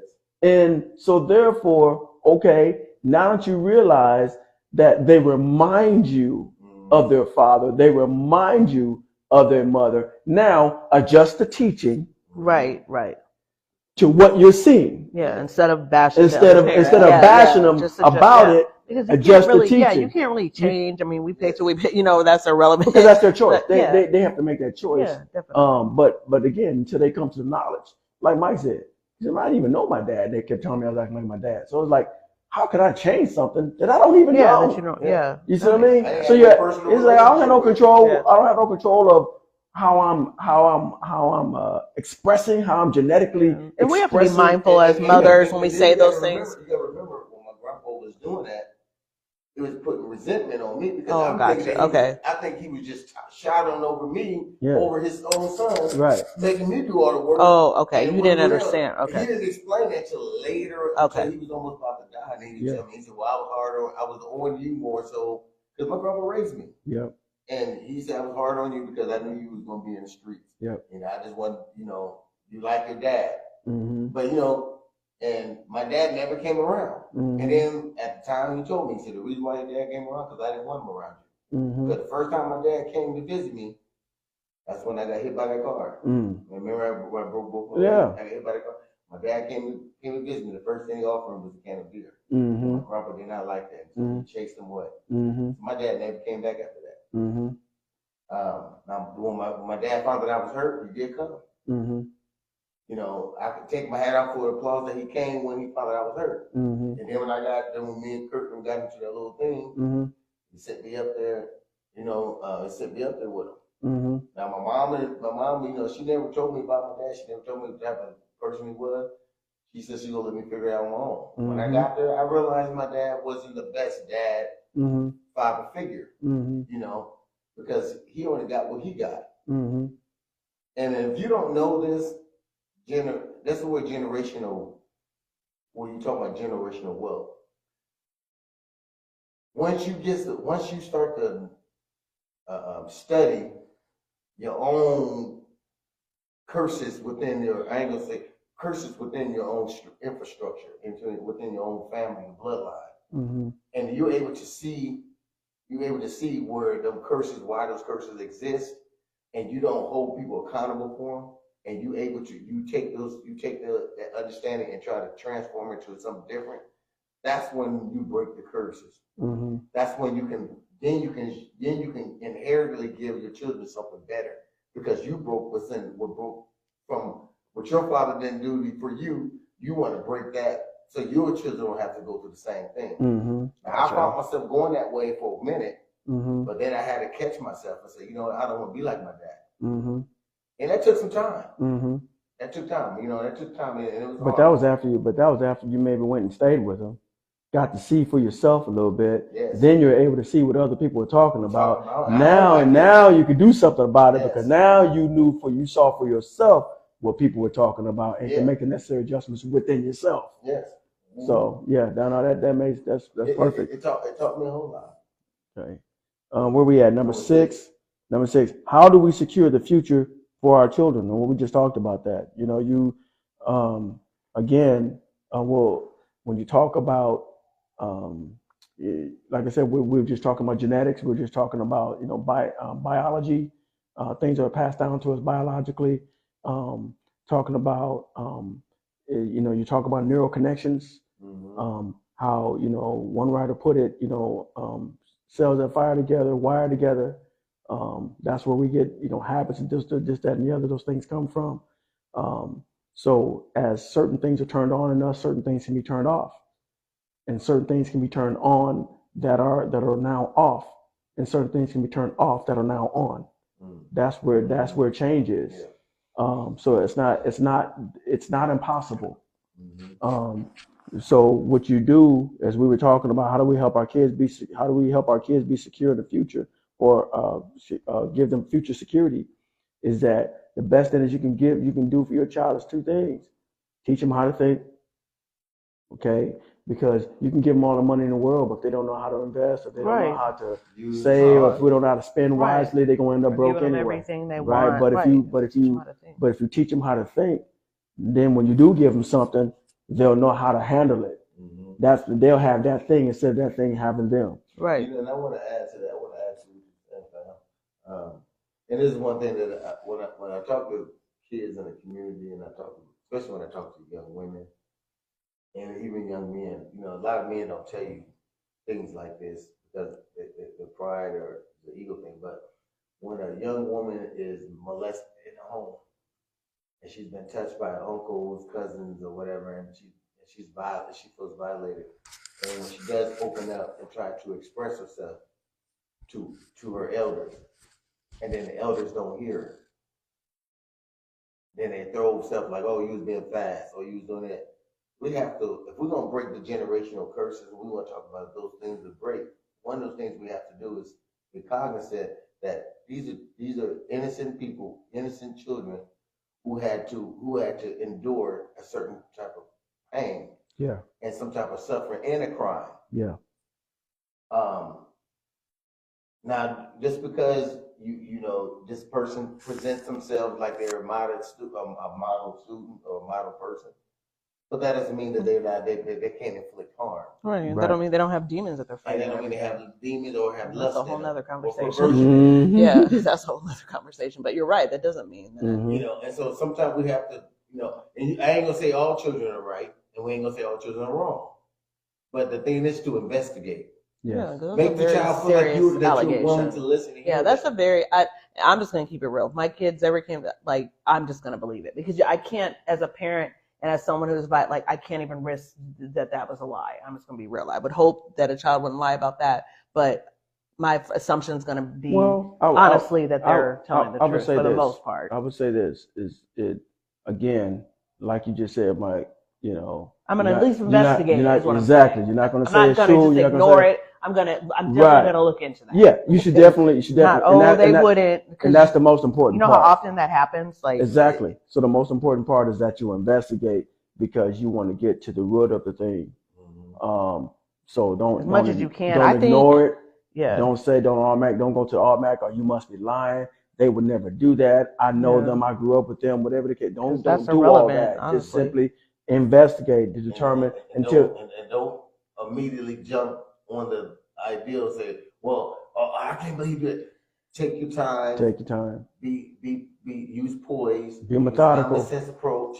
Yeah. And then what you do. That's really hard to prove. That's a whole other conversation. I will say this though. I think a lot of that comes from because way back, so much of that happened to probably even like our grandmother. You know what I'm saying? That goes so far back, and I feel like no one helps them. So that's a very deep conversation, and it's just, and I think it's kind of a shock, and they don't want to believe, but I think kind of like in the back of your mind, I feel like as a mom or you kind of be like, you don't want to believe something like that, but in the back of your mind, you're like, wait a minute, like, it's there, but then it's like you don't really want to believe it, so you kind of lash out. But stuff like that is very serious, and we can't ignore stuff like that. You just cannot. And I agree, and that's why I said, and it's hard to prove too. It's really he said against she said. Well, that's why I always say that we have to use discernment, and we have to ask for that, and then we have to remember that there is a lot of people innocent or locked up. Oh yeah, definitely. And there is a lot of guilt. There's a lot of guilty people walking the street. So we have to kind of, that's why I say you have to use a common sense. One thing I will say about that, because that conversation is a little bit triggering for me, but I will say this, like one thing that we have now that we didn't have back then is now we have like more like therapists, psychologists, things, people who give you certain things to look for when that has happened to a child. So just like I'm a caregiver and I've gone through those classes to look at those certain things that we might not have known about if I didn't take a class to know what a child acts like when that has happened. Those are the resources that we have to educate ourselves on. How does this child act? There are ways to kind of know, how does this child act around this person? Has this child told you, I don't want to be around Uncle such and such. I don't want to sit on Uncle such and such lap. Like I'm just saying, like some of those things that we didn't pay any attention. Uncle's laps anyway. No, I know. That's young ladies. That's I said that as an example because there was this whole TikTok debate about that. I don't know if you saw that, and I was just like, hey, my dad didn't play, like, you don't sit on no man, and you don't do that. But not even boys. No boys. And it's those things that people are like, oh, you over sexualize everything. No, there's a reason why they taught us that. There's a reason. And it's not automatically saying that person, but don't even put yourself in that situation. Exactly. Like that's don't put yourself in that situation. So, and it's hard to be a parent because our job is to protect. Definitely. And so, as a protector, the first thing we want to do when we see our kid bringing something to us, it is, and then a woman, and I can understand from a man and a woman standpoint when they're in love with a certain person, they want to believe that person will not do that to their child. So I can understand them on both sides of the fences, but at the end of the day, you're still a parent, so you can't just ignore that. It's a hard thing to swallow. Especially if someone has low self-esteem. Definitely, yeah. You know what I mean? If you got low self-esteem and you feel like it's the only person you're going to be able to get, and you feel like this person is the only one that loves you the way you feel like you're going to be loved, you're going to listen to that person over your child. But you should. I don't know, it's that's such a deep conversation. But I just feel like, to me, I don't care about I just feel like maybe it's just because I was violated, so that's very sensitive for me. So to me, but I do get your point of that because that happens a lot with women who feel like. But to me, when we give birth, so that means it's not about us anymore. And I don't mean that we're not. I'm still a woman. But what I'm saying is, like, if it's my child's safety or my love life, my child's safety has to come first.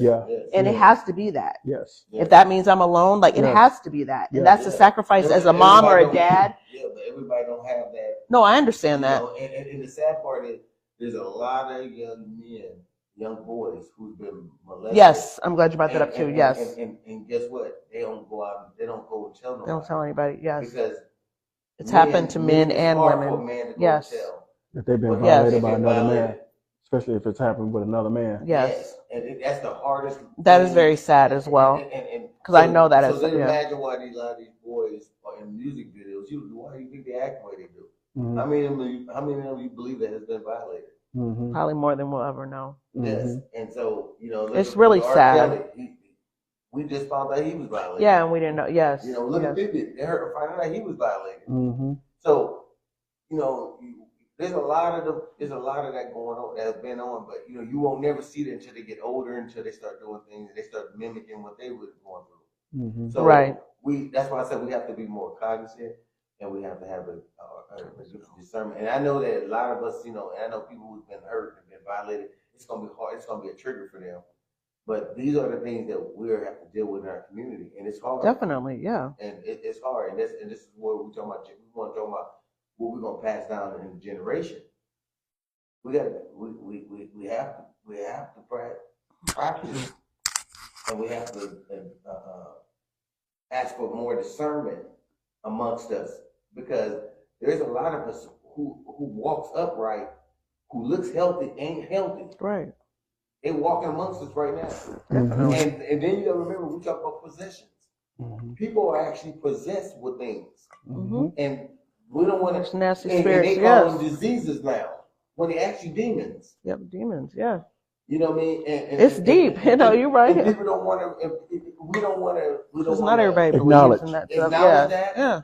But there's demons of perversion. Yes. There's demon of lust. Yes. You know, there's demon. So there's demon of murder. There's demon. Yes. These demons. Yes. Why you think those rappers were saying when they was out there murdering King Von and talking about I'm on demon time? They know that they had demons in them. They knew it. That's why they kept saying I'm on demon time. What Lil Wayne said, what's a goo to a goblin?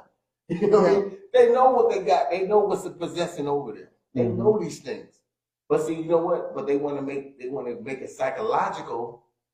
They want to use the psychology in it and change the names and call them ADHD, a schizophrenic.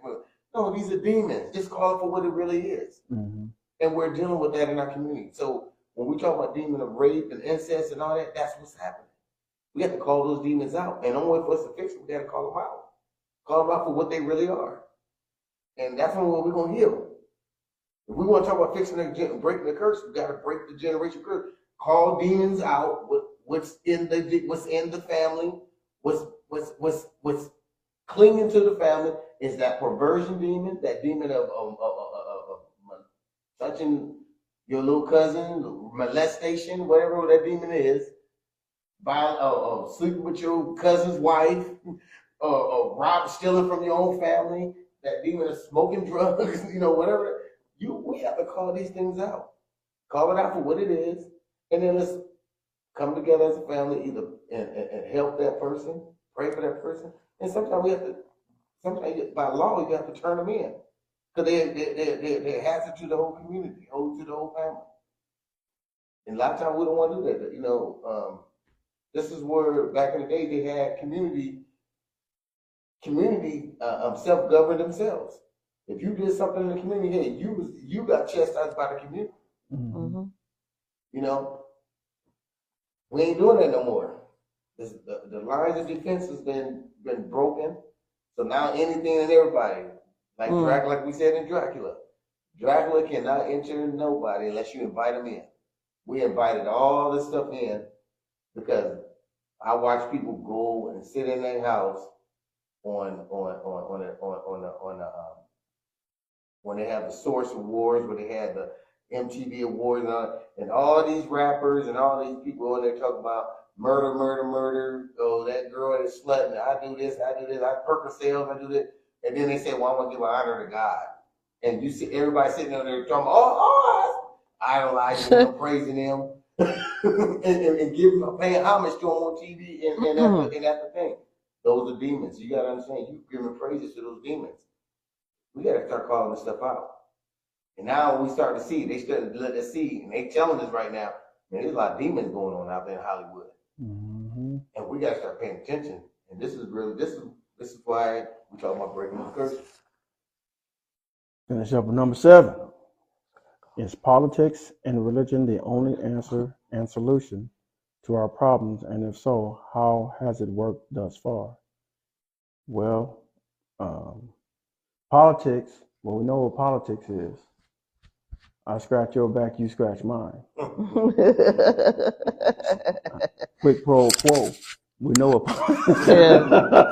So we know that's not a solution. No. Right? Because you exchange a lie for another one. Yes. You do favors where you shouldn't be doing favors. Nothing wrong with scratching someone's back who scratches yours. Then you're doing the right thing. But if you're doing the wrong thing, then somebody has to take a stand. Yes. So in that regard, I would say politics is not a good thing when it comes to that. It doesn't have a good reputation. Yeah. Especially, since we're talking, having this conversation with young people, they need to understand how that you should always stand for what's right. Definitely.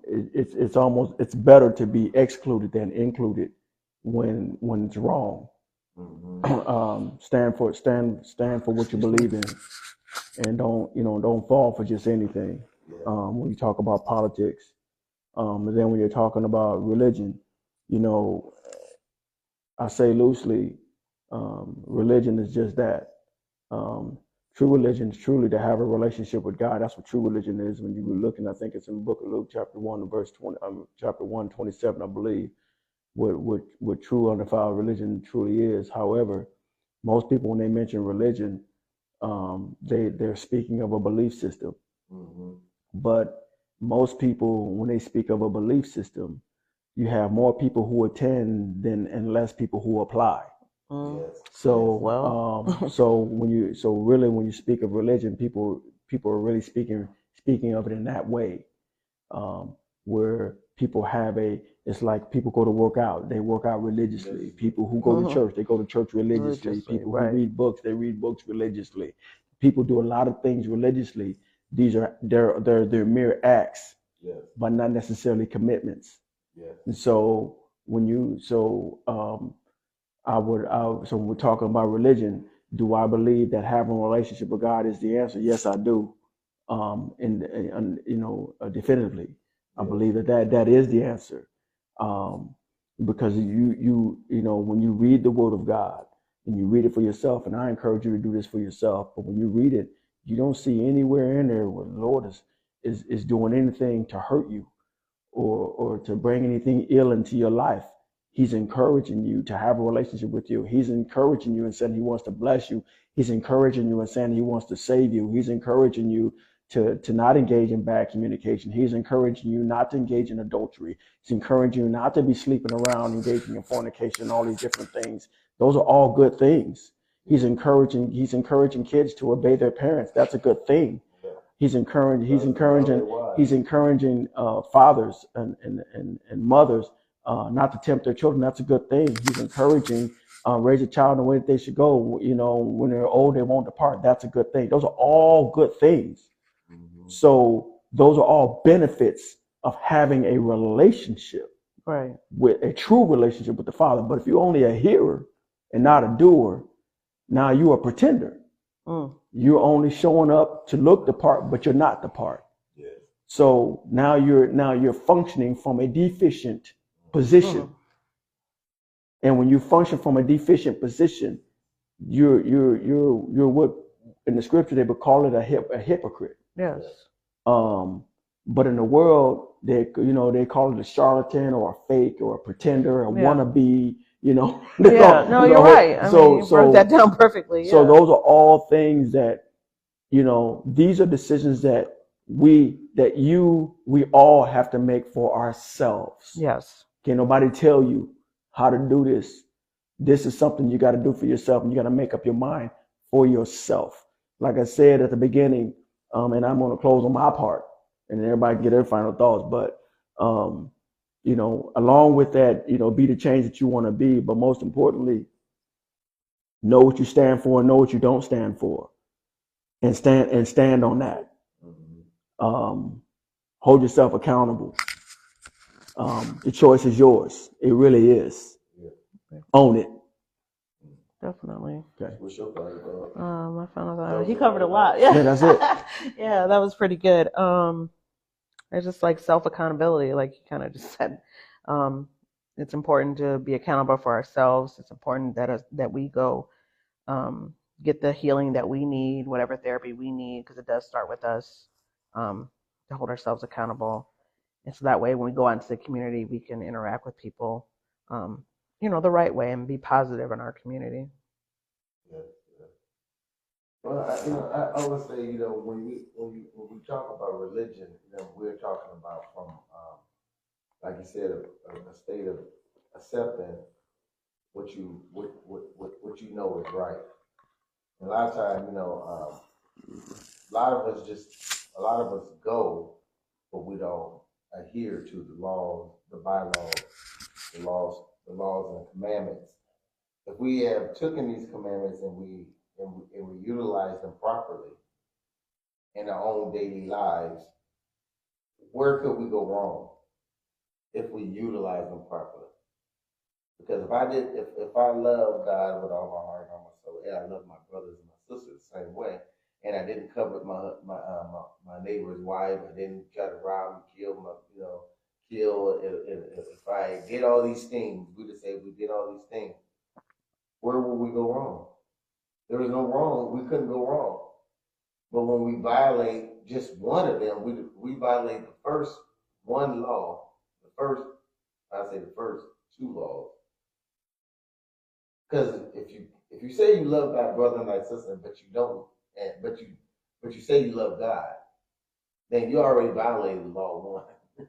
Because you can't love him if you don't love them. Because he said, I'm the creator of them. So those things go hand in hand. So if we learn to love properly, I think that, you know, and I think that's a tool that everybody don't have in a arsenal. Love is it's a tool. It has to be sharpened every day, man. I'm talking about, you know how hard it is to love somebody who hates you or despise you or love your neighbor, blaspheme love your against enemies, you. all the things like you said, Yeah. that's stuff that the word teaches us, which I know everyone's not a believer, but I like the way you said, like, because I guess I didn't get into the questions, but I like the way you said about, how did you word it? Like, it's teaching you good things. Yes. Because it is. And I know some people look at it, I was telling you what to do, but there's not those things. Those are like how we always talk about, we don't have a blueprint for how it works, but and I know everyone's not a believer of the word, but for those of you that are, it's like that kind of is the blueprint, right? If you use that, that doesn't mean we're not perfect. You're gonna make mistakes. We're gonna veer off. We're gonna break a commandment, you know, to some extent. Now, whichever commandment we break, you might not do the thou shalt not kill, but you might do something. You know what I mean? And God knows that. But for the main part, I just feel like if we know that, and if we are applying what we're hearing, and God knows we're human, so we're gonna make mistakes. But the general things like loving their neighbor, like those type of things, like sitting and being in church all day and then coming out and cussing somebody out. Like, it's just like, what? You know, it's like, did you hear anything that you just heard? You know, but we're all, you know, human. But at the same time, it's like, okay, and that's what I think where people be like, oh, well, I don't like to go to church or whatever because people are hypocrites. I think that's what people look at when they don't see people following. But the church is full of sick people, though, because we go there for healing. It's a hospital. Yeah, it's a hospital, so it's kind of I don't want it to be long-winded, but it's just, as a general thing, it's kind of like, I like how you said it is teaching good things, because it really is. Yeah, So. And to sit in church and don't know what demon you have in you is one of the things that while you come out, you'll sit in there, because even demons go to church. Yes, definitely. So they go to hear the word themselves. Yeah. So they can come out and distort it out to the yeah, definitely. Yeah. Like you said, distorted. Yeah. Distorted, you know, that's what they do. They pervert it. So you got to remember that even demons sits there and take in the word. Yeah. And they look into seeking. But that would be the word. And they try to see how they gonna cause chaos inside the building. Definitely. So you got to remember these are the things that we're dealing with. So like I said, if you want to practice, I always say, learn your word and look to nature as well, because nature teaches you a lot. Like we talked about the elephants, we talked about they have so much intuition that we supposed to have, but they seem they more in tune. So you know what I mean? Excuse me. Excuse me. So my final thoughts is saying, you know, let us move forward and progress, and I hope that people understand that we did give solutions. I hope you caught them. They are in metaphors. They are in all kind of different ways. We gave you solutions in so many different ways as we talk about problems. So I want to say, love, life, loyalty is a solution. Peace. And that's an hour. Yeah. Excuse me. A rich man's world. I have turned the soul of this beautiful land, but the